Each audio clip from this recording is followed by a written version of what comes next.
ఇవాళ రుజువు అయింది.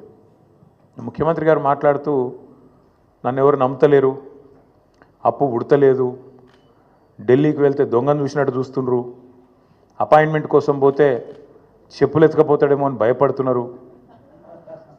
నాకు తెలిసి అయితే నాకు దగ్గర 48-49 ఏళ్ళు ఉన్నాయి.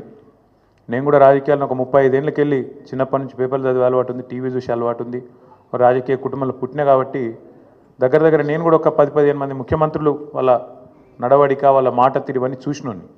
నాకు పక్కన చాలామంది విశేషమైన అనుభవం కలిగిన వాళ్ళు ఉన్నారు. కానీ బహుశా ఇంత దివాలా కోరు మాటలు మాత్రం బహుశా ఈ దేశ చరిత్రలనే ఏ రాజకీయ నాయకుడు కూడా మాట్లాడలేదు. ముఖ్యమంత్రి కాదు, ఏ రాజకీయ నాయకుడు కూడా మాట్లాడలేదు. ఒక్క మాటలో చెప్పాలంటే రేవంత్ రెడ్డి గారు నిన్న నాకు పరిపాలన చేత కాదు అని కాడి పడేసిండని చెప్పక తప్పదు.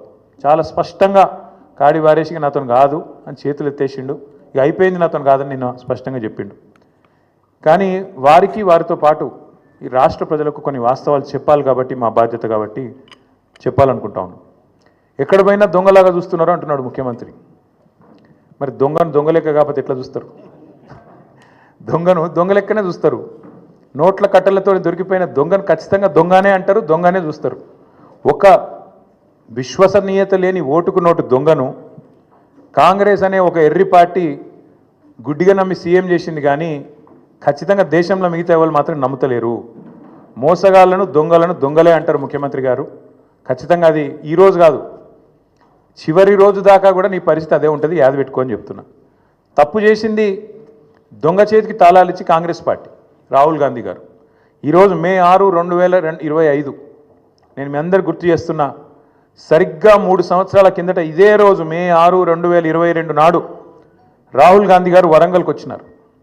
రైతు డిక్లరేషన్ అనే పేరిట ఆ రోజు రాహుల్ గాంధీ గారు చెప్పిన మాటలు 2 లక్షల రుణమాఫీ చేస్తామని, అట్లాగే రైతు భరోసా 15,000కు పెంచుతామని, అట్లాగే కౌలు రైతులకు రైతు బంధు ఇస్తామని, అట్లాగే రైతు కూలీలకు న్యాయం చేస్తామని వ్యవసాయ డిక్లరేషన్లో చెప్పి 3 సంవత్సరాలు దాటింది రాహుల్ గాంధీ గారు.